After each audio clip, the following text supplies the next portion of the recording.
पे। और जो पहला चैप्टर है 12 क्लास का पहला यूनिट वो है reproduction in organism.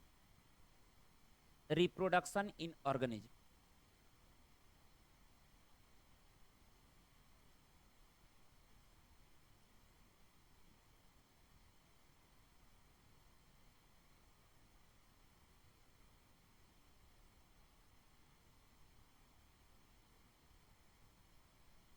Reproduction organism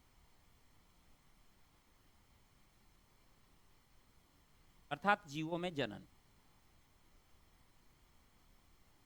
जनन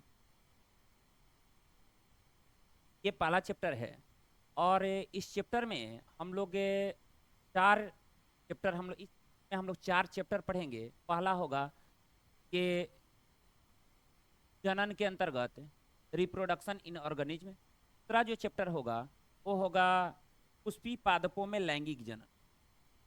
पुष्पी पादपों में लैंगिक जनन। लैंगिक यानी sexual reproduction in flowering plants. और उसके बाद जो तीसरा चैप्टर होगा वो होगा मानव जनन। मानव जनन। मानव जनन अर्थात ह्यूमन रिप्रोडक्शन। और जो अगला जो चैप्टर होगा इसका जो चौथा चैप्टर है वो है रिप्रोडक्टिव हेल्थ अर्थात जनन स्वास्थ्य। जनन स्वास्थ्य। स्वास्थ्य रिप्रोडक्टिव हेल्थ। तो ये चार चैप्टर हैं।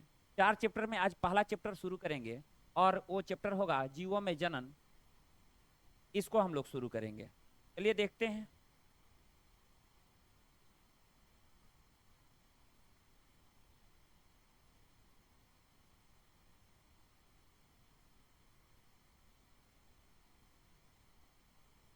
देखते हैं पहले जनन के बारे में पढ़ते हैं। जनन क्या है? चैप्टर का नाम है जीवों में जनन। जनन क्या है? देखिए, जनन का मतलब होता है, जनन बहुत ज्यादा ऐसे नहीं कि आप बहुत इसको आपको याद करने में ज्यादा दिक्कत हो। जनन का सीधा सा मतलब होता है बच्चे पैदा करना। सीधा सा मतलब है बच्चे पैदा करना, संतान पैदा करना। बच्चे पैदा करना। लेकिन जब आप लिखेंगे आप ये नहीं लिखेंगे कि जनन का मतलब है बच्चे पैदा करना। ये आपके समझने के लिए है। यानी संतान उत्पन्न करने की प्रक्रिया है जनन। रिप्रोडक्शन जो है वो संतान उत्पन्न करने की प्रक्रिया है। लेकिन आप जब इसको लिखेंगे तो क्या लिखेंगे? देखिए,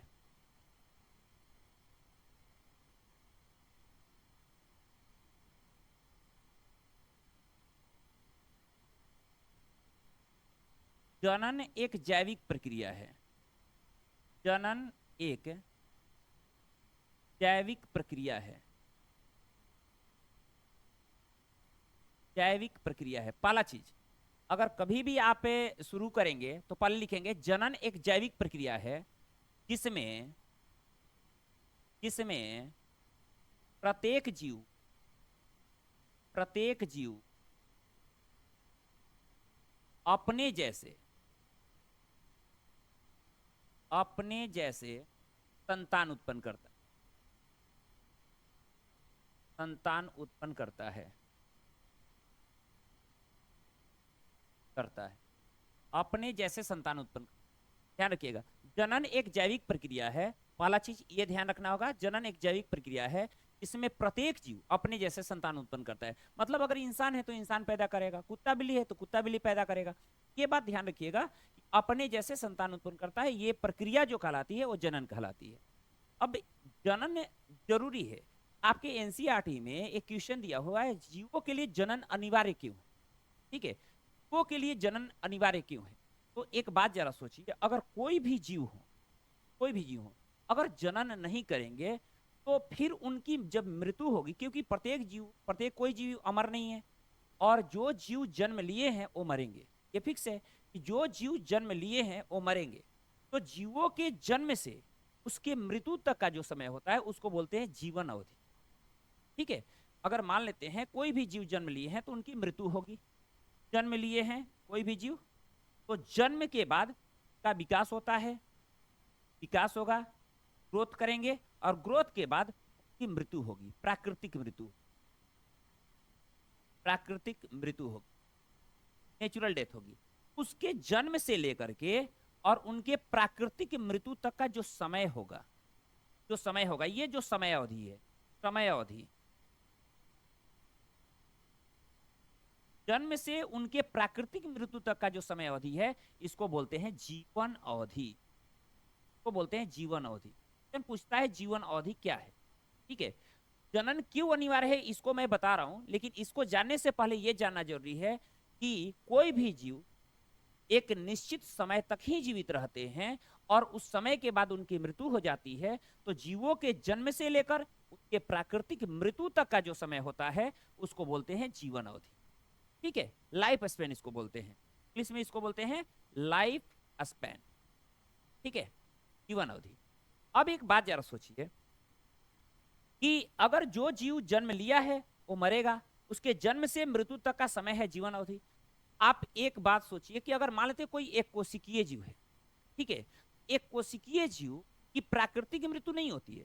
सपोज मान लेते हैं कोई अमीबा है, मान लेते हैं ये अमीबा है। तो अमीबा में क्या होगा कि द्विव विखंडन होगा, सामान्यतः द्विव विखंडन होगा, अलैंगिक जन क्रिया होगी और द्विव विखंडन द्वारा ये दो भागों में टूट जाएगा, यानी एक से दो अमीबा बन जाएगा। तो ये एक से दो अमीबा, फिर इससे अमीबा बनेंगे, तो ये लगातार कंटिन्यूटी इसकी बनी रहेगी, ये लगातार बने रहेंगे। इसके जैसे विभाजन क्रिया द्वारा ये लगातार बने रहेंगे और लगातार जब बने रहेंगे तो इनकी प्राकृतिक मृत्यु नहीं हुई। इसीलिए एक कोशिकीय जीवों को अनस्वर कहा जाता है, मतलब अमर है। एक बात ध्यान रखिएगा, एक कोशिकीय जीवों को छोड़कर सभी जीव जो जन्म लिए हैं वो मरेंगे और उनके जन्म से प्राकृतिक मृत्यु तक का समय कहलाएगा जीवन अवधि। क्लियर? इसको आप नोट कर लीजिएगा, जीवों के जन्म से, इसको आप नोट कर लीजिएगा और इसमें देख लीजिए।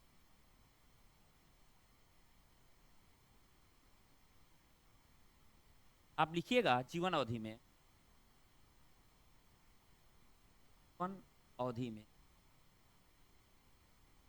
अवधि में नोट कीजिएगा, जीवों के जन्म से उसके प्राकृतिक मृत्यु। अब आप सोच रहे होंगे ये प्राकृतिक मृत्यु क्या होता है, बता दे रहा हूं। प्राकृतिक मृत्यु तक के समय को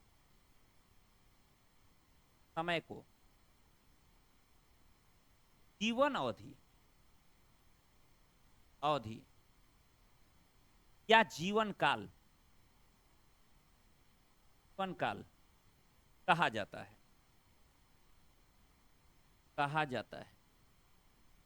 ध्यान रखिएगा, जीवों के जन्म से उसके प्राकृतिक मृत्यु का मतलब कि एक्सीडेंटल कोई मृत्यु नहीं होनी चाहिए। जैसे मान लेते हैं कि कोई व्यक्ति जा रहा है और उसको रोड पे एक्सीडेंट हो गया, या मान लेते हैं कि कोई भी ऐसी चीजें हुई, कोई भी जीव है और उसको मान लेते कोई एक्सीडेंटल मृत्यु हो गई, तो उसको हम नहीं करें प्राकृतिक मृत्यु। जैसे वो जन्म लिया, विकास करेगा, फिर वो बुढ़ापे में जाएगा और तब उसकी मृत्यु होगी, तो उसको बोलते हैं नेचुरल डेथ, यानी प्राकृतिक मृत्यु।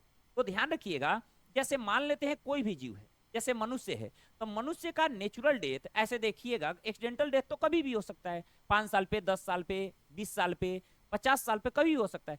लेकिन एक नेचुरल डेथ होती है, एक बुढ़ापे में जाकर के एक नेचुरल डेथ होती है, तो लगभग मानकर चलिए कि लगभग 70 से 90 साल की उम्र में हो रही है मनुष्य की नेचुरल डेथ।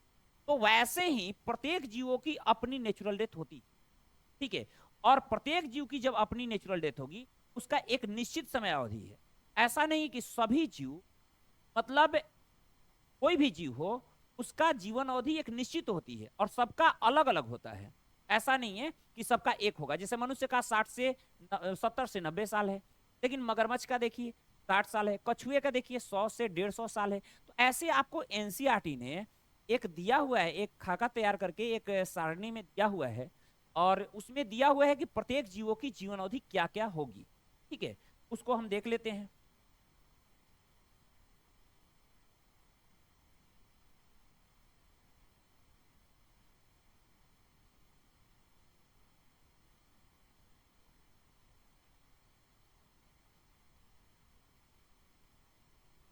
देखिए, अब जीवों की जो जीवन अवधि है उसमें दिया हुआ है। जैसे मान लेते हैं गुलाब हो गया, गुलाब हो गया, गुलाब में क्या स्थिति है, गुलाब में रोज गुलाब ये 5 से 7 साल तक, ठीक है। अलग अलग तरह के गुलाब के पौधे हैं, देख रहे हैं आज के डेट में कई सारे गुलाब के पौधे, 10 तरह के, लाल, हरा, उजला, कई तरह के आ गए हैं, काला। तो ये सब अलग अलग जो गुलाब के पौधे हैं उसके आधार पर इनका जो लाइफ स्पेन है, जो जीवन अवधि है, वो 5 से 7 साल है। जो राइस प्लांट है, धान का पौधा, उसका है 3 से 7 महीना। देखिए आप ये सोच रहे होंगे 3-4 महीने में तो धान हो जाते हैं, 7 महीना क्यों दिया हुआ है भाई? 7 महीना ही नहीं, धान के पौधे में साल भर भी लग जाता है। आपको बता दें, आप जाइएगा जब रूस में, तो रसिया का जो एक तरफ का हिस्सा है मॉस्को का, जहां राजधानी है, और उसका दूसरे तरफ का हिस्सा जो पूर्वी हिस्सा है, पूर्वी हिस्सा जहां पर साइबेरिया का मैदानी इलाका है, वहां काफी ठंडा पड़ता है। तो वहां काफी ठंड पड़ते हैं और वहां कोई भी पौधा तेजी से विकास नहीं करता। वहां पर ग्रीन हाउस बनाए गए हैं जो वहां आसपास गर्मी प्रदान करता है। ग्रीन हाउस बनाए गए हैं जहां पर गर्मी मतलब सूर्य के प्रकाश को अवशोषित कर लेगा और आसपास गर्मी बनाएगा, और उस गर्मी से आसपास पौधे हो पाते हैं, मतलब फसल उपजाए जाते हैं। अब वहां साल भर धान का पौधा लगा। हमारे यहाँ धान का पौधा 3 महीना लगा तो पता चलता है आदमी उसमें डूब जाएगा। लेकिन आप रूस में जाइएगा तो धान का पौधा साल भर लगा तो पता चलता है 1-1.5 फीट या 2 फीट हुआ, 2 फीट हुआ, उसी में उसमें फसल लग गए और उसकी कटाई भी हो जाएगी साल भर में। लेकिन हमारे यहाँ 3 महीने में धान का बढ़िया पौधा हो जाता है और बढ़िया उत्पादन भी हो जाता है, ठीक है। क्योंकि हमारे यहाँ क्लाइमेट अलग है, हमारे यहाँ के जो जलवायु है वो अलग है, गर्म है, और वहाँ का जलवायु जो है वो ठंडा है। तो एक बात ध्यान रखिएगा कि उन ठंडे प्रदेशों में जहाँ गर्मी नहीं पड़ती है वहाँ धान का पौधा साल भर भी लग जाते हैं। इसीलिए यहाँ पर दे दिया गया है कि जो धान की अलग अलग तरह की किस्में हैं उस 3 से 7 महीने में तैयार हो जाता है। ये देखिए बरगद का पेड़ है, लगभग 400 साल तक ये रहता है, लगभग 300 से 400। अब देखिए केला 2 से 3 साल। ये जो कुत्ता है वो लगभग 22 से 25 साल। कुत्ता के भी कई सारी वैरायटी आ गए हैं, कोई 15 साल में भी डेथ कर जाएगा, कोई 20 साल, कोई 25 साल, लेकिन हाँ एवरेज मानकर चलिए 22 साल। 22 साल क्या अगर 25 ऑप्शन में रहता है तो 25 में क्या मर सकते हैं। बटरफ्लाई देख लीजिए 1 से 2 वीक तक, और फ्रूट फ्लाई जो फल मक्खी होती है वो 2 वीक तक, फल मक्खी थोड़ा सा बड़ी होती है तो ये लगभग 2 वीक तक जिंदा रहती है। तोता का जो जीवन अवधि 140 साल है। और यह देखिए मगरमच्छ 60 साल तक जिंदा रहता है। घोड़ा लगभग 40 से 50 साल जिंदा रहता है। जो कछुआ है वो 100 से 150 साल तक। कौवा 15 साल तक जिंदा रहता है, और काऊ लगभग 22 साल तक, और एलिफेंट 50 से 70 साल। इसमें ह्यूमन का नहीं दिया हुआ है, मनुष्य का नहीं दिया हुआ है। तो ध्यान रखिएगा जो मनुष्य है, मनुष्य मनुष्य की जीवन अवधि लगभग 70 से 90 साल होती। आज के डेट में ये धीरे धीरे लाइफ स्पेन जो है ना मनुष्य का वो कम होता जा रहा है, पहले की तरह नहीं रह चुका है। आज के डेट में लाइफ स्पेन कम हो रहा है, जीवन अवधि कम हो रही है, क्योंकि खान पान में बहुत सारे परिवर्तन हैं, जलवायु में परिवर्तन हो रहा है। और जलवायु देख रहे हैं दिन पर दिन, मौसम पता चल रहा है गर्मी का है तो अभी ठंडे पड़ रहा है, ठंडा का है तो पता चल रहा है गर्मी पड़ रहा है। तो मौसम, ये जो क्लाइमेट चेंज हो रहा है ना, इन सब का असर भी है, खान पान का असर भी है। पहले के जैसे शुद्ध भोजन नहीं मिल रहे हैं आज के डेट में, हमारा खान पान भी बदलाव आ गया है। तो खान पान बदलाव आएगा तो आदमी बीमार होगा, उसका जो सेल जो फंक्शन कर रहा है, जो काम कर रहा है, में दिक्कतें आएंगी। में दिक्कतें आएंगी तो फिर व्यक्ति मरेगा, नहीं तो क्या होगा। तो इसीलिए मनुष्य की जो जीवन अवधि है वो धीरे धीरे कम होती जा रही है। लगभग मानकर पहले के लोग होते थे 100 प्लस जीता रहते थे, आज के डेट में 70-80 मुश्किल हो गया है, ठीक है। तो धीरे धीरे ये कम होता जाएगा और भी कम होता जाएगा। फिर तो आदमी जैसे कहता है ना कुत्ते के मौत मरेगा, तो वही स्थिति आ जाएगी कि लगभग 20-25 साल पे ही आदमी मर जाएगा, क्योंकि खान पान ही ऐसा है और क्लाइमेट चेंज की वजह से ऐसे हैं। तो ये चीजों को आप नोट कर लीजिए, ये सारी चीजें नोट कर लीजिए, ठीक है, ये नोट कर लीजिए।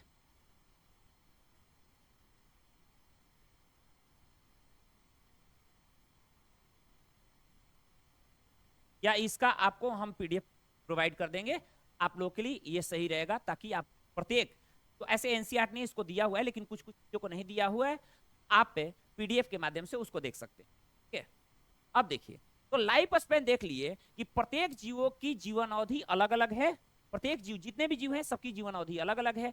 किसी का जीवन अवधि एक समान नहीं है। एक बात और ध्यान रखिएगा, सबसे इंपॉर्टेंट चीज, नोट में आप लिखिएगा ये चीज। नोट में आप क्या लिखिएगा, देखिए क्या लिखिएगा कि जो जीवन अवधि है जीवों के शरीर के आकार पर निर्भर नहीं करता। तो नोट में लिखिएगा, नोट में कि जीवों की जीवन अवधि, जीवों की जीवन अवधि अवधि शरीर के आकार पर निर्भर नहीं करता। शरीर के आकार पर निर्भर नहीं करता है, नहीं करता है, करता है कि कोई भी जीव हो उसके शरीर के आकार पर निर्भर नहीं करेगा। सपोज मान लेते हैं हाथी है, तो हाथी तो बहुत बड़ा है, तो उसको ज्यादा जिंदा होना चाहिए था, ज्यादा दिन तक। तो ज्यादा, ये क्या है, लगभग मान लेते हैं 60-70 साल तक जीवित रह रहे हैं हाथी। अब कछुआ को देखिएगा, तो कछुआ कितना बड़ा है, एक हाथी में कितने कछुए हो जाएंगे। अब सोचिए, कछुआ तो छोटा है, बहुत छोटा है, लेकिन वो कितना साल तक, लगभग 100 से 150 साल तक कछुआ जिंदा रह रहा है। ये कछुआ की जीवन अवधि और ये हाथी की जीवन अवधि है, दोनों में कितना डिफरेंस है। तो हमने क्या कहा, ऐसा नहीं है कि किसी का शरीर का आकार बहुत बड़ा है तो वो ज्यादा दिन तक जिंदा रहेगा। ऐसा होने लगे तो आप सोचिए कि बहुत सारे इंसान हैं जो बहुत मोटे हैं, तो मोटे हैं तो क्या वो बहुत दिन तक जिंदा रहेंगे? ऐसा नहीं है। सब कोई फिर मोटा होने लगेगा कि भाई मोटे रहेंगे तो 100 साल जिंदा रहेंगे, 120 साल जिंदा रहेंगे, पतले रहेंगे तो कम जिंदा रहेंगे। तो हमारे जैसे व्यक्ति तो फिर बहुत कम जिंदा रहेंगे भाई, लगेगा कि नहीं भाई 60-70 में ही काम निपट जाएगा। लेकिन ऐसा नहीं है कि जो मोटा रहेगा वो ज्यादा दिन तक जिंदा रहेगा, जो पतला रहेगा वो कम दिन तक जिंदा रहेगा। हाथी तो मोटा है, फिर भी देखिए 60 से 70 साल में इसकी कहानी खत्म। कछुआ, कई सारे कछुआ हो जाएंगे एक हाथी में, लेकिन ये 100 से 150 साल तक जिंदा रहता है। ठीक, अब ठीक उसी तरह से आप कौवा को देखिए, कौवा को देखिए, ये कितने साल तक है, 15 साल तक, ये 15 साल तक जीवित है। लेकिन आप तोता को देखिए, ये लगभग 140 साल तक है। तोता को देखिए 140 साल तक। अब मान लेते हैं तोता और कौवा दोनों के शरीर का जो आकार है लगभग समान है, लेकिन आप इसका जीवन अवधि देखिए कितना अंतर है। कौवा 15 साल तक जिंदा है, तोता 140 साल तक जिंदा है, तो दोनों में बहुत अंतर है। ठीक है, तो ये बात दिमाग में बैठा लीजिए कि किसी भी जीव की जीवन अवधि उसके शरीर के आकार पर निर्भर नहीं करेगा। ऐसा नहीं है कि किसी के शरीर का आकार ज्यादा बड़ा है तो ज्यादा जिंदा रहेगा, किसी के शरीर का आकार छोटा है तो कम जिंदा रहेगा। और इसका उदाहरण आप दे सकते हैं हाथी और कछुए की, कौवा और तोते की। यानी कौवे का आकार और तोते का आकार शरीर का समान है, लेकिन इसके जीवन अवधि में काफी अंतर है। कौवे का 15 साल तो तोते का 140 साल है। ये बात ध्यान रखिएगा। अब देखिए,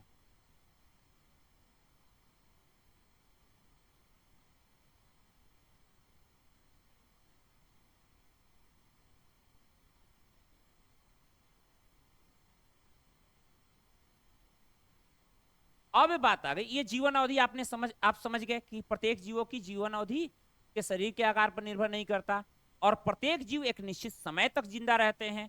क्योंकि कोई जन्म लिया है तो मरेगा, और अगर मरेगा और पता चला कि अगर कोई व्यक्ति, कोई जीव अगर जन्म लिया और एक समय के बाद अगर वो मर जाए, तो फिर मरने के बाद उसकी वंश जाति खत्म हो जाएगी। सपोज आप कहीं देखते होंगे, कहीं सुनते होंगे, आप अपने आस पड़ोस में, अगर किसी भी दंपति का मतलब समझिएगा पति पत्नी की बात हो रही है, कोई भी दंपति जिसकी शादी विवाह हुई, अब शादी विवाह हुई, मान लेते शादी विवाह हुआ, वो फैमिली प्लानिंग लेकर चल रहा है कि भैया 4 साल के बाद प्लान करेंगे, 4 साल के बाद प्लान करेंगे।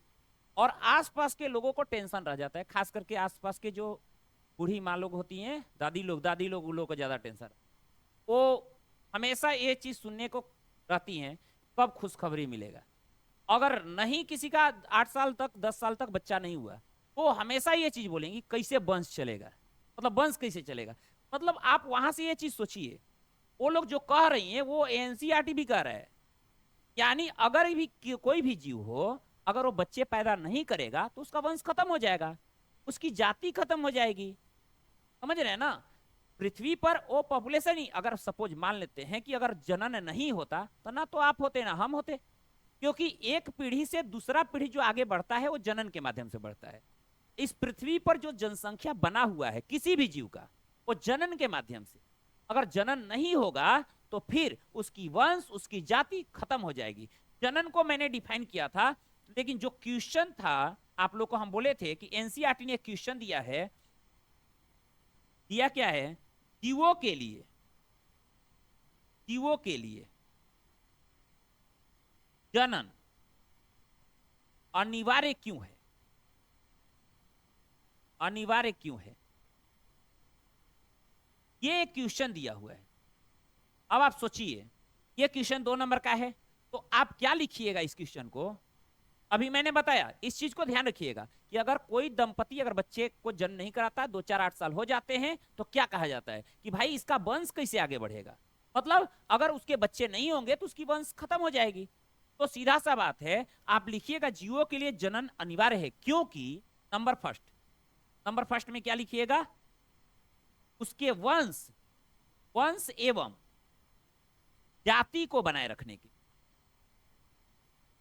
जाति को बनाए रखने के लिए, बनाए रखने के लिए, ठीक है, ध्यान रखिएगा। पहला नंबर क्या लिखिएगा कि वंश एवं जाति को बनाए रखने के लिए जनन जरूरी है। दूसरा चीज आप क्या लिखिएगा, दूसरा चीज कि इस पृथ्वी पर जो जनसंख्या है उसको मेंटेन करने के लिए, वो लगातार बनाए रखने के लिए जनन जरूरी है। पृथ्वी पर जनसंख्या, पृथ्वी पर जनसंख्या को बनाए रखने के लिए, बनाए रखने के लिए जनन जरूरी है, ठीक है। तो ये मुख्य रूप से आप ये कह सकते हैं, उसके जाति को बनाए रखने के लिए, उसके वंश को बनाए रखने के लिए, पृथ्वी पर जनसंख्या को बनाए रखने के लिए, जीवन की निरंतरता को बनाए रखने के लिए। आप ये भी लिख सकते हैं तीसरा नंबर में, तीसरा नंबर यहां लिख दे रहे हैं, जनसंख्या की निरंतरता, जनसंख्या की निरंतरता को बनाए रखने के, बनाए रखने के लिए, बनाए रखने के लिए। तो ये 2-3 पॉइंट आप लिखिएगा।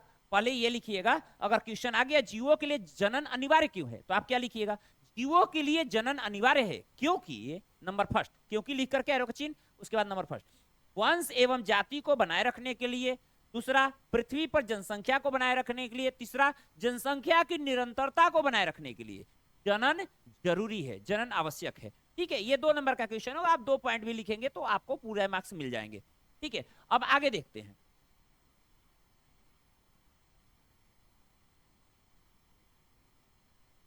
अब देखिए आगे का जो आप जैसे देखते हैं कि इस पृथ्वी पर तरह तरह के जीव हैं, जीवों में बहुत काफी भिन्नताएं हैं।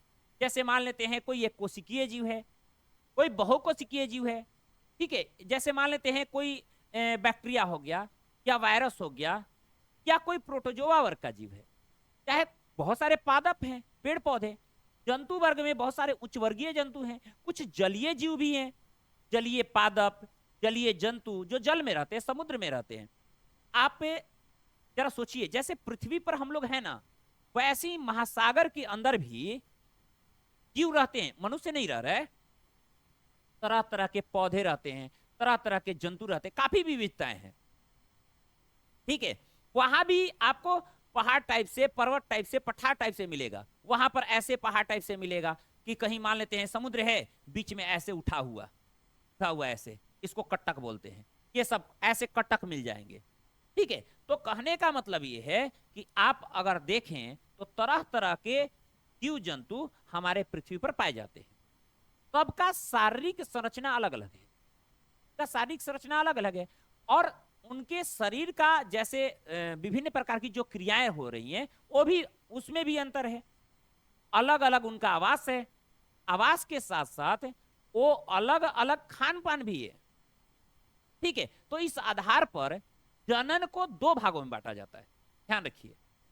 जनन जनन को दो भागों में बांटते हैं। ठीक है, पहला होता है लैंगिक जनन। ठीक है, पहला है क्या? लैंगिक जनन। अब दूसरा होता है अलैंगिक जनन। अलैंगिक जनन यानी ये है असेक्सुअल रिप्रोडक्शन, असेक्सुअल रिप्रोडक्शन, और ये है सेक्सुअल रिप्रोडक्शन। सेक्सुअल रिप्रोडक्शन यानी रिप्रोडक्शन दो तरह के हो गए, सेक्सुअल और असेक्सुअल। अब आपसे आप जब पढ़ते हैं तो दोनों के बारे में आपसे पूछता है कि इसमें क्या अंतर है, दोनों में क्या अंतर है, तो तरह तरह की हम बात करते हैं। ठीक है, कि सेक्सुअल एक मतलब द्विजनकीय होता है, मतलब दो जनक भाग लेते हैं, नर और मादा। इसमें नर और मादा भाग नहीं लेते। ये एक कोशिकीय जीवों में होता है, ये बहुकोशिकीय जीवों में होता है। अगर आपसे कभी भी पूछ दे कि लैंगिक और अलैंगिक में मेन डिफरेंस क्या है, तो आप दिमाग में ये बैठा लीजिए कि आपको कुछ नहीं बताना है, सब कुछ इधर उधर हो जाएगा। लेकिन एक चीज है जो कि इधर उधर नहीं होगा, वो है निषेचन, फर्टिलाइजेशन, निषेचन। आपसे कहीं भी पूछे कि लैंगिक और अलैंगिक में मुख्य अंतर क्या है, तो आप कहिएगा निषेचन का। ठीक है, इसमें निषेचन होता है लैंगिक में, और अलैंगिक में निषेचन नहीं होता है। अलैंगिक में निषेचन नहीं होता। ठीक है, अब आपको आप कहिएगा सर ये निषेचन क्या है। ठीक है, दिमाग में आएगा ये निषेचन क्या है। तो निषेचन देखिए, अगर मान लेते हैं ये नर युग्मक है, ये मादा युग्मक है, तो नर युग्मक और मादा युग्मक का आपस में मिलना निषेचन कहलाता है। ये मान लेते हैं नर युग्मक, ये मादा युग्मक, दोनों युग्मक का मतलब युग्मक जो शब्द यूज कर रहे हैं, युग्मक। ठीक है, ये मादा युग्मक कह दिए, ये नर युग्मक कह दिए। तो नर युग्मक और मादा युग्मक, युग्मक का मतलब है जनन कोशिका, युग्मक का मतलब क्या है? जनन कोशिका। तो जब नर की जन कोशिका और मादा की जन कोशिका आपस में मिलेंगी तो मिलने की क्रिया को निषेचन कहते हैं। ठीक है, और निषेचन के बाद बनता है क्या? जाइगोट। क्या बनता है? जाइगोट, मतलब युग्मनज, युग्मनज। ठीक है, दो युग्मक जब मिलेंगे तो युग्मनज बनेगा, और इस प्रक्रिया को कहते हैं निषेचन। ठीक है, नर युग्मक और मादा युग्मक के मिलने की प्रक्रिया को कहते हैं निषेचन। ये चीजें लैंगिक में होती हैं और अलैंगिक में नहीं होती, ये ध्यान रखिए, इसमें नहीं होती है।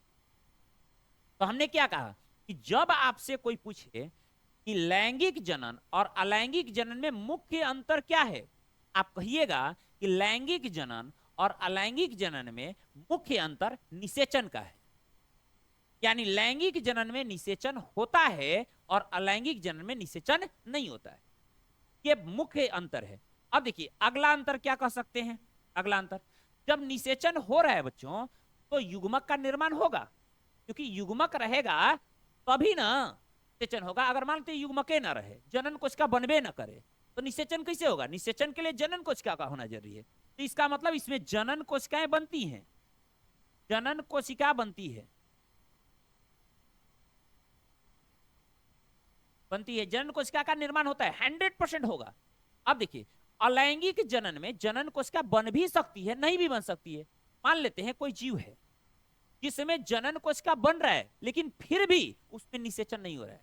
हो सकता है ये आपस में मिल ही ना रहे हो, और नहीं मिलेंगे तो निषेचन नहीं हो रहा है। अब बिना मिले ही बच्चे पैदा कर दें तो बिना निषेचन के बच्चे पैदा हुए ना, तो उसको अनिषेचक जनन कहते हैं, वो अलैंगिक जनन है। मतलब कुछ कुछ ऐसे जीव हैं जिनमें जनन कोशिका का निर्माण होता है फिर भी वो निषेचन नहीं करते, बिना निषेचन के बच्चे पैदा करते। तो ये अलैंगिक जनन हुआ, जिसमें निषेचन नहीं होगा उस क्या हुआ? अलैंगिक जनन। तो इसमें युग्मक का निर्माण होता भी है, का निर्माण होता भी है और नहीं भी होता भी है और नहीं भी। अब किसमें? एक कोशिकीय जीव में नहीं होगा और नहीं भी। जो एक कोशिकीय जीव होंगे उसमें नहीं होगा, क्योंकि खुद एक कोशिका है, का जनन कोशिका का निर्माण करेगा। इस बात को ध्यान रखिएगा। और युग्मक का निर्माण होता है और बिना निषेचन के बच्चे, जैसे मधुमक्खी। मधुमक्खी क्या है कि जो ड्रोन पैदा करती है, मधुमक्खी 3 तरह की होती है, पढ़ाएंगे हम आगे कि मधुमक्खी 3 तरह की होती है। एक रानी मधुमक्खी होती है, एक श्रमिक मधुमक्खी होती है, और तीसरा ड्रोन होता है। जो रानी मधुमक्खी और श्रमिक मधुमक्खी होती है वो लैंगिक जनन द्वारा पैदा होती है, मतलब उसमें निषेचन होता है। लेकिन जो ड्रोन पैदा होता है वो अलैंगिक जनन द्वारा पैदा होता है, यानी बिना निषेचन के वो पैदा होता है। आप खुद सोचिए, इसके बारे में हम बताएंगे कि वो प्रोसेस कैसे होता है, ठीक है। लेकिन ये बात ध्यान रखिएगा कि इसमें युग्मक, इसमें जनन कोश क्या बनेगा लैंगिक में, इसमें वो बनेगा भी और नहीं भी, ठीक है। ये दोनों चीजें रहेंगी। किसमें नहीं तो एक कोशिकीय जीवों में, किसमें होगा मधुमक्खी में, कुछ छिपकली है। उसके बाद प्लांट लाइस है, मतलब जो पेड़ पौधे में जो जू होती है ना उसमें भी ऐसा होता है। एक टर्की पक्षी है उसमें भी ऐसा होता है। तो उस सब के बारे में हम आगे बताएंगे। तो अगला जो हो गया अंतर वो किसका हो गया कि युग्मक का निर्माण होता है और नहीं भी। इसमें क्या होता है, युग्मक हमेशा बनेगा, क्योंकि बनेगा तभी तो निषेचन होगा। अगला चीज, अगर मान लेते हैं नर युग्मक और मादा युग्मक है तो इसमें द्विजनकीय, यानी इसमें 2 जनक भाग लेंगे, द्विजनकीय होता है। द्विजनकीय होता है, नर और मादा दोनों भाग लेते हैं। हाँ, ये बात अलग की है कि कोई कोई ऐसा जीव है जो एक ही शरीर में नर और मादा दोनों जनन अंग है, जैसे केचुआ, जैसे केचुआ है, जैसे जोंक है, ईताकृमि, टेपवर्म है। ये सब क्या है, ये द्विलिंगी है। द्विलिंगी का मतलब कि इनके शरीर में, एक ही शरीर में नर और मादा दोनों है, नर भी है और मादा भी है। तो भैया जब नर और मादा दोनों एक ही शरीर में है तो उसको दूसरे जीव की क्या जरूरत है, वो अकेले बच्चे पैदा कर देगा, ठीक है। तो अकेले बच्चे पैदा करेगा, तो इसीलिए कोई कोई ऐसा जीव है जिसमें द्विजनकीय जनन नहीं, एक जनकीय होता है। लेकिन अलैंगिक जनन हमेशा एक जनकीय होगा। ये क्या होगा, इसका अगला अंतर, एक जनकीय होता है। इसमें जनन एक जनकीय, एक जनकीय जनन होता है। ये द्विजनकीय जनन होता है, लेकिन एक जनकीय भी हो सकता है अगर जीव द्विलिंगी हो तब। ये हमेशा एक जनकीय होगा, इसमें द्विजनकीय जरूरत ही नहीं है, क्योंकि इसमें ना तो जनन कोश का भाग ले रहा है, ना तो इसमें नर मादा ऐसे करके भाग ले रहे हैं, तो ये एक जनकीय होता है। जब आपसे पूछा जाए कि जनन जो है वो कितने प्रकार के हैं, तो आप कहिएगा 2 प्रकार के हैं, लैंगिक जनन और अलैंगिक जनन। लैंगिक और अलैंगिक में डिफरेंस पूछा जाए तो लैंगिक जनन में और अलैंगिक जनन में मुख्य अंतर निषेचन का होता है। लैंगिक जनन में निषेचन होता है, अलैंगिक में नहीं होता है। निषेचन क्या है, नर युग्मक और मादा युग्मक का आपस में मिलना क्या कहलाता है, निषेचन कहलाता है। अर्थात कि नर युग्मक और मादा युग्मक का निर्माण होगा किसमें, लैंगिक जनन में, यानी जनन कोशिकाएं बनेगी, जबकि अलैंगिक में जनन कोशिकाओं का निर्माण नहीं होता है, और कुछ में होता भी है, ठीक है। एक कोशिकीय जीवों में नहीं होता है और कुछ में होता है, जैसे मधुमक्खी में, जैसे टर्की पक्षी में, जैसे पादप जू जो होती है उसमें होता है। कि कुछ छिपकलियां भी हैं जिसमें जनन कोशिका का निर्माण होता है और बिना निषेचन के बच्चे पैदा कर देती हैं। यह एक जनकीय होता है और ये द्विजनकीय होता है। ये आपके इस मतलब अंतर अगर पूछे तो आप 3-4 अंतर आसानी से लिख सकते हैं, लेकिन इन सभी अंतर में सबसे मुख्य घटना निषेचन मत भूलिएगा कि लैंगिक में निषेचन होता है, अलैंगिक में निषेचन नहीं होता है। निषेचन क्या है, नर युग्मक और मादा युग्मक का आपस में मिलना निषेचन कहलाता है। ये चीजें आप ध्यान रखिएगा। चलिए आगे देखते हैं। अब देखिए, ये चीजें तो जान गए कि लैंगिक जनन और अलैंगिक जनन में क्या अंतर है। अब बात आ गई, जैसे हम बोले कि कई सारे जीव हैं जिसमें लैंगिक जनन होता है, अलैंगिक जनन होता है, एक जनकीय जनन होता है, द्विजनकीय जनन होता है। तो इस आधार पर हम थोड़ा सा देख लेते हैं प्रत्येक चीजों। जैसे जनन 2 प्रकार के हो गए, अलैंगिक, अलैंगिक जनन और लैंगिक जनन। लैंगिक जनन, लैंगिक जनन। अब देखिए, यानी असेक्सुअल रिप्रोडक्शन और सेक्सुअल रिप्रोडक्शन। असेक्सुअल में हमने क्या कहा, 2 चीजें। पहला, जनन कोशिकाओं का निर्माण होता है और नहीं भी। तो पहले देखिए, जनन कोशिका का निर्माण नहीं, जनन कोशिका का निर्माण नहीं होता, नहीं होता। अब किसमें नहीं होता? तो एक कोशिकीय जीवों में, एक कोशिकीय, यानी एक कोशिकीय जीवों में जनन कोशिकाओं का निर्माण नहीं होता है, ये अलैंगिक जनन हो रही। अब देखिए किसमें जनन कोशिका का निर्माण होता है? जनन कोशिका का निर्माण निर्माण होता है, होता है। अब जनन कोशिका का निर्माण हो रहा है, लेकिन बिना निषेचन के बच्चे पैदा हो रहे हैं, बिना निषेचन के बच्चे, संतान, बिना निषेचन के संतान। तो जब बिना निषेचन के संतान होंगे तो उसको कहेंगे अनिषेचक जनन, अनिषेचक जनन, अनिषेचक जनन मतलब पार्थेनोजेनेसिस, इंग्लिश में कहते हैं पार्थेनोजेनेसिस। जब बिना फर्टिलाइजेशन के बच्चे पैदा होंगे तो उसको बोलते हैं पार्थेनोजेनेसिस। पार्थेनोजेनेसिस किसका हिस्सा है? अलैंगिक जनन का। मतलब अनिषेचक जनन किसका हिस्सा है? अलैंगिक जनन का। एक अंतर आप लोग को थोड़ा सा छूट गया, उसको आप देख लीजिएगा। जो अलैंगिक जनन से जो संतान उत्पन्न होंगे, संतान उत्पन्न होंगे, वो हूबहू अपने जनक के समान होंगे, हूबहू जनक के समान। इसीलिए उसको क्या कहेंगे? क्लोन। एक शब्द यूज होता है क्लोन। अब क्वेश्चन पूछता है, 2 नंबर का क्वेश्चन पूछता है, दिमाग में बैठा लीजिए कि अलैंगिक जनन द्वारा उत्पन्न संतान को क्लोन क्यों कहा जाता है? तो आप कहिएगा अलैंगिक जनन द्वारा उत्पन्न संतान हूबहू अपने जनक के समान होते हैं, इसीलिए उन्हें क्लोन कहा जाता है। क्योंकि क्लोन का मतलब ही होता है हूबहू कॉपी, ठीक है, एकदम एग्जैक्ट कॉपी, अनुवांशिक रूप से समान। देखिए उनका ब्लड ग्रुप समान होगा, उनका डीएनए फिंगरप्रिंट समान, सब कुछ समान होगा, तो उसको क्या कहेंगे? क्लोन कहेंगे। तो क्वेश्चन पूछता है कि अलैंगिक जनन द्वारा उत्पन्न संतान को क्लोन क्यों कहते हैं? तो आप कहिएगा अलैंगिक जनन द्वारा उत्पन्न संतान हूबहू अपने जनक के समान होते हैं, अनुवांशिक रूप से अपने जनक के समान होते हैं, इसीलिए उसको क्लोन कहा जाता है। ठीक है, इस बात को ध्यान। अब आप कहिएगा सर मनुष्य में भी तो ऐसा है, जुड़वे होते हैं। हम क्या बोले हैं? आपस में जो संतान उत्पन्न हुए वो आपस में नहीं, जनक के समान होते हैं। जैसे मानते आप हैं, तो क्या आप अपने पिताजी की एकदम एग्जैक्ट कॉपी हैं जी? क्या माता जी की आप एग्जैक्ट कॉपी हैं? नहीं ना, हूबहू कॉपी तो नहीं है कि भाई 2 लोग खड़े हो जाएं तो पहचान ही नहीं पाए कि पिताजी हैं कि आप हैं, ऐसा तो नहीं है।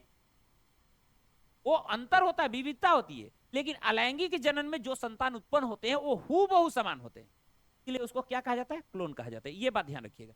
जबकि इसमें लैंगिक जनन में जो बच्चे उत्पन्न होते हैं ना, उसमें विविधता होती है, ठीक है, वो एग्जैक्ट कॉपी नहीं होते, विविधता होती है। जैसे मान लेते हैं मैं, क्या अपने पिताजी के समान हूं? क्या आप अपने पिताजी के समान हैं? ऐसा नहीं है, आप में विविधता है, अंतर है। क्योंकि 2 अलग अलग, जैसे आपके माताजी आपके पिताजी दोनों लोगों का जीन आप में ट्रांसफर हुआ है, इसीलिए आप में विविधता आ गई है, भिन्नताएं आ गई हैं, आप एग्जैक्ट कॉपी नहीं हो सकते, ठीक है। लेकिन मैं बताऊंगा कि आपका एग्जैक्ट कॉपी भी तैयार हो सकता है। जैसे मान लेते हैं मैं पढ़ा रहा हूं, अब मैं पढ़ा रहा हूं, मान लेते हैं मुझे समय नहीं मिल पा रहा है, अब मैं सोच रहा हूं कि भाई क्या करूं, तो मैंने अपना क्लोन बनवा लिया, 4-5 क्लोन तैयार करा लिया।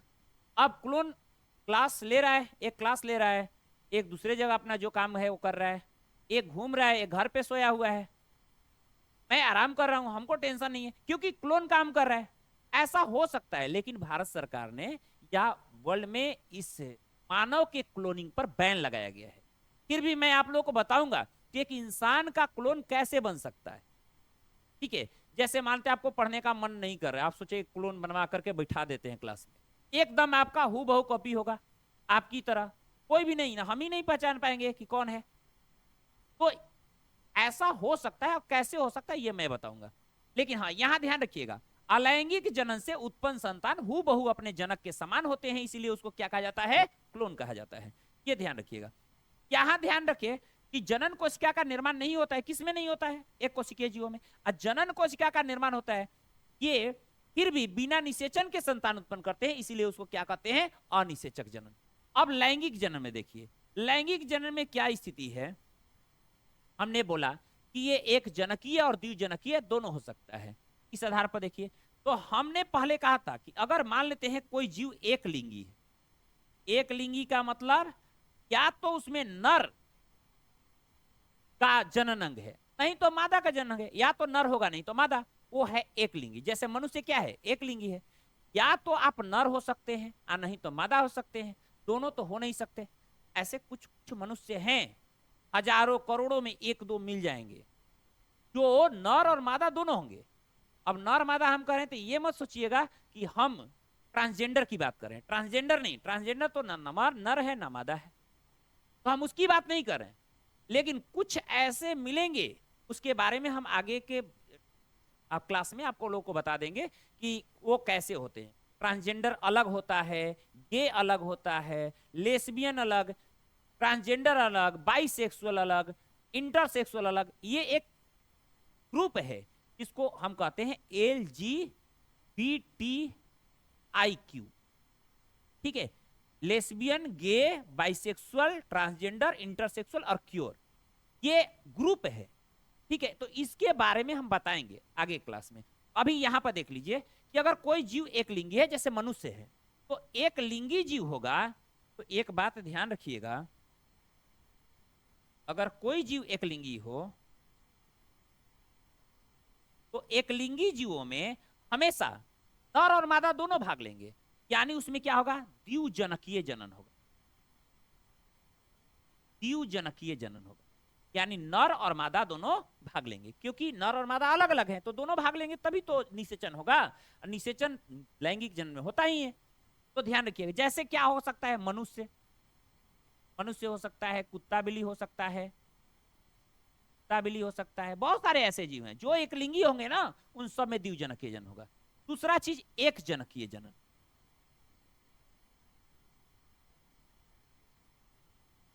रुक जाइए,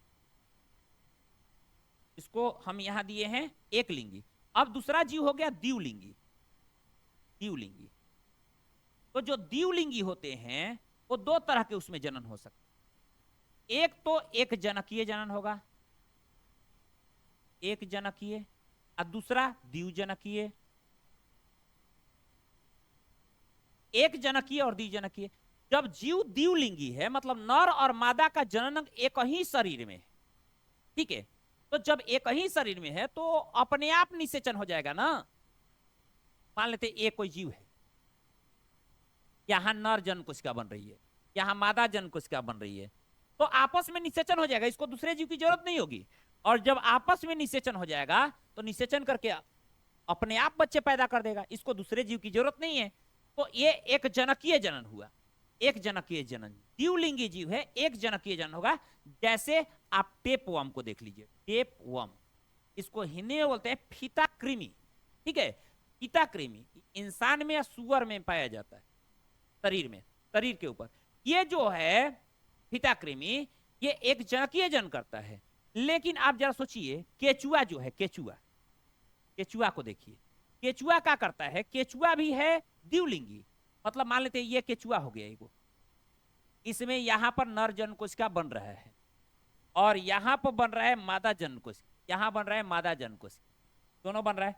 लेकिन इसको तो स्वनिषेचन अपने में कर लेना चाहिए, लेकिन ऐसा नहीं करता है। ये क्या करता है, इसको और केचुआ की जरूरत होगी एगो, ठीक है, एक और केचुआ की जरूरत होगी, और एक और केचुआ की जरूरत होगी जिसमें यहां पर मादा जन कोशिका और यहां पर नर जन कोशिका बन रहा है। अब ये क्या करता है, ये एक्सचेंज करता है, मतलब इसका नर जन कोशिका इसमें चला जाएगा, इसका नर जन कोशिका इसमें चला जाएगा। ये युग्मक का स्थानांतरण करता है, एक्सचेंज करता है, और तब बच्चे, अब दोनों बच्चे पैदा करेंगे।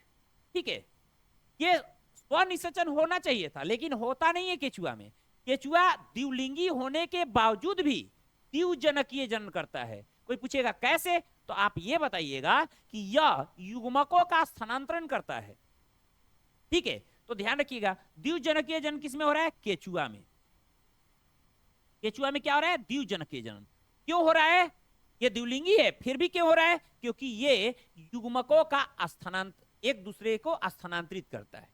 ठीक है, एक दूसरे को, मतलब उसका इसका नर जन कोशिका ये ले लिया, इसका नर जन कोशिका ये ले लिया, और दोनों मिलकर बच्चे पैदा करेंगे, तो द्विजनकीय जनन हो गया। लेकिन फीता कृमि अकेले बच्चे पैदा कर देगा, जो टेपवर्म है अकेले बच्चे पैदा करेगा, वो भी द्विलिंगी है। ठीक है, तो ये बात ध्यान रखिएगा। तो आप यहां पर क्लियर हो गए कि अलैंगिक जनन में एक जनन कोशिका का निर्माण नहीं होता है। किसमें नहीं होगा? एक कोशिकीय जीवों में। जनन कोशिका का निर्माण होता है, किसमें होगा? होता है, लेकिन फिर भी वो बिना निषेचन के बच्चे पैदा करते हैं, और इस प्रकार के जनन को अनिषेचक जनन कहते हैं।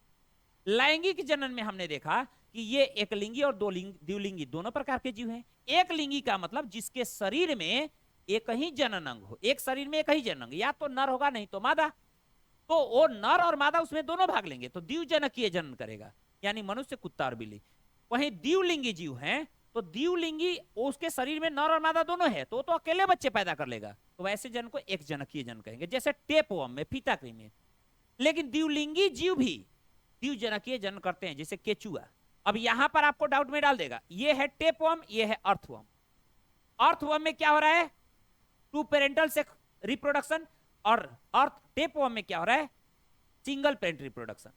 इसमें टू पेरेंट्स रिप्रोडक्शन, इसमें सिंगल पेरेंट, लेकिन दोनों में दोनों द्विलिंगी है। इस चीज को आप ध्यान रखिएगा, क्वेश्चन पूछा जा सकता है वहां पे आपको, क्योंकि यहां प्रॉब्लम होगा आपको, तो इससे पूछ सकता है ताकि आप फंस सके, तो इसमें फंसना नहीं है। टेपवर्म एक जनकीय जनन करता है, केचुआ अर्थवर्म द्विजनकीय जनन करता है, और दोनों क्या है? द्विलिंगी। ठीक है, अब आपको दो टॉपिक, पहला है क्लोन। जैसे हमने बताया कि इंसान का क्लोन भी तैयार किया जा सकता है, आपका क्लोन तैयार किया जा सकता है भाई। और दूसरा चीज अनिषेचक जनन। अनिषेचक जनन में आप मधुमक्खी, टर्की पक्षी, कुछ छिपकलियां, प्लांट लाइस, कई सारे ऐसे जीव हैं जो बिना निषेचन के बच्चे पैदा, जनन कोशिका बन रहा है लेकिन फिर भी बिना निषेचन के बच्चे पैदा करते। ठीक है, तो इस बात को ध्यान रखिएगा, अनिषेचन आखिर कैसे बच्चे पैदा करते हैं। हम एक किसी जीव के बारे में, जैसे मधुमक्खी या टर्की पक्षी के बारे में हम बात करेंगे कि कैसे वो बच्चे पैदा करते हैं, अनिषेचक जनन। और दूसरा, क्लोन कैसे बनाया जा सकता है। ठीक है, इसके बारे में बात करेंगे। ये बात होगी अगले क्लास में। आज के क्लास में इतना ही रहेगा, मिलेंगे आप लोगों से अगले क्लास में क्लोन एक नए टॉपिक के साथ। आज के लिए बस इतना ही, बहुत बहुत धन्यवाद।